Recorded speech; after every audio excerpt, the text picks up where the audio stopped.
What's wrong with me, man? Probably a lot. Probably a handful of things. Definitely a handful of things. It's a concept I've been thinking about recently. What is wrong with me?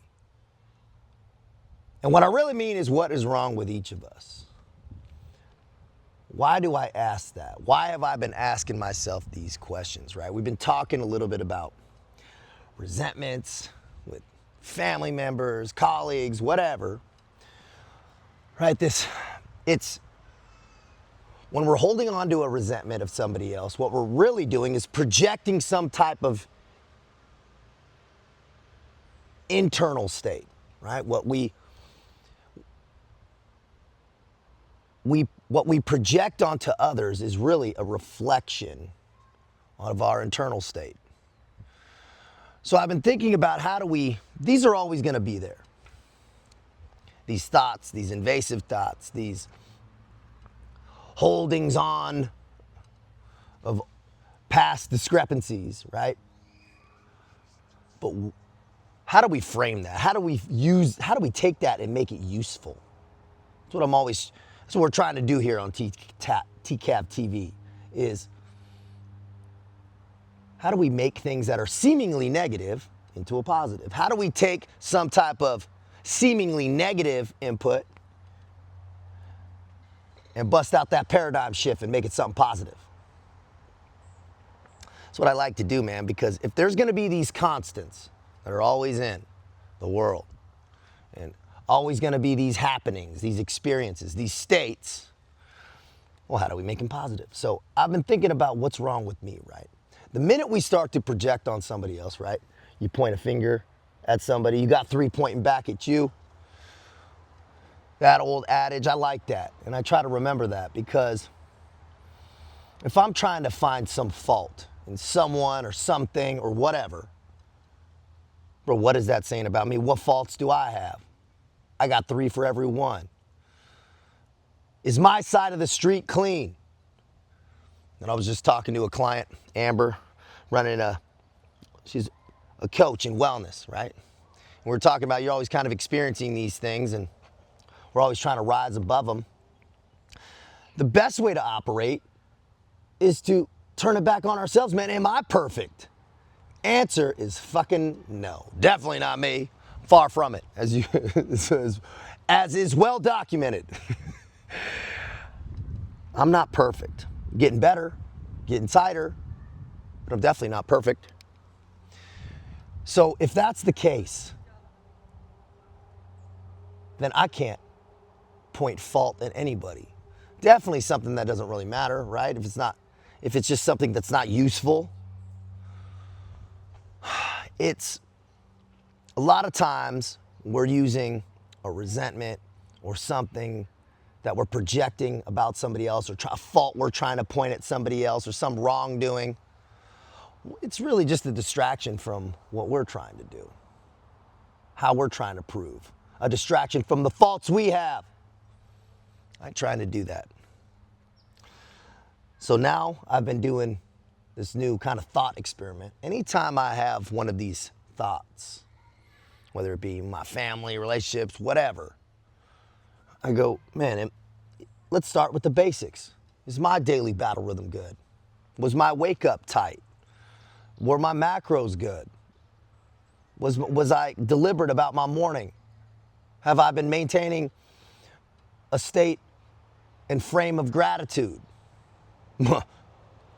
99.9% of the time I ask myself those questions and go down that checklist. The answer is absolutely not. Or no, like this was loose, that was loose. Okay, so let's address those things. Then you could branch out, right? That's just the baseline. That's just the battle rhythm. That's just the blueprint. Was I executing on things in my business that I should? Did I keep rolling my to-do list to the back? Did I drop the ball on that non-negotiable I said I'd do? That project I said I was going to crack on? So many things we could go down the list and we are all dropping the ball on shit. Some more than others, but all of us can tighten it up. All of us are procrastinating on things we should be executing on. All of us could have a tighter day. All of us could maintain a better state of gratitude. All of us can be eating tighter. All of us can be training harder. All of us. So let's get that dialed first before we start casting stones. That's for sure.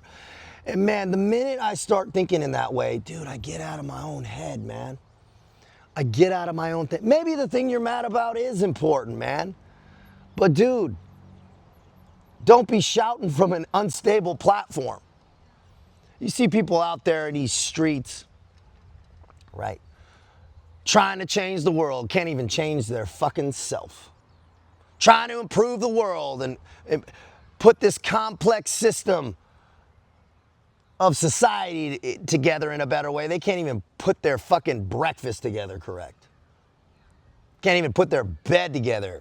Houses in shambles, finances in shambles. Man, people don't know what the fuck's going on, man. Shut the fuck up, dude. Most people. So,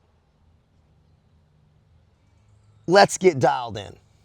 Let's take that negative, seemingly negative emotion of resentment, anger, fucking whatever it might be, man. All that stuff that's those states that are skipping off the bottom. Turn them back in. Use them as a catalyst for self-improvement. Use them as a catalyst to tighten down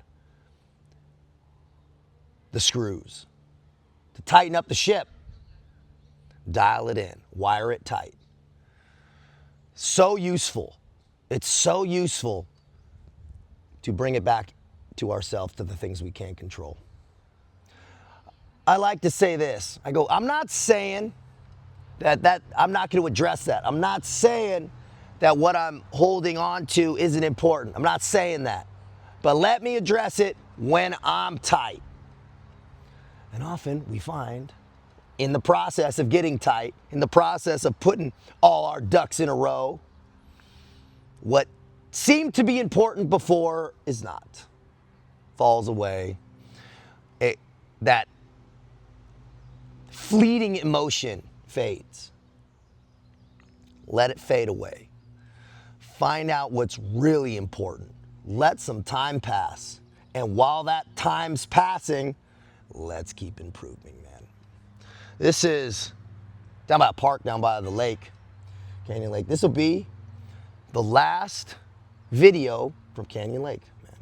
The last video from SoCal, more than likely. So we'll be on the move, be heading to Hawaii here with the fam. Might drop a little, some content with that, maybe a little bit. Focus on the family though, man. Not gonna be on the phone much and shit. It's cool, man. It's kind of a full circle moment, right? I took a lot of those emotions, a lot of those negative emotions when I was in the Foreign Legion, when I was mad about everybody and everything, and when I should have been mad at myself, right? And when I got mad at myself, I started to change myself. When I got sick and tired of my own excuses, man, my life started to get better. Now flying to Hawaii with my beautiful, beautiful soon-to-be wife, baby, and my mom. Pretty cool, man. Going to Kauai, North Shore. Gonna be badass, man. Then it's up to Idaho. Crazy. Just 2 years ago today, this weekend, I posted my first YouTube video. 2 years, man. 700 days and some change.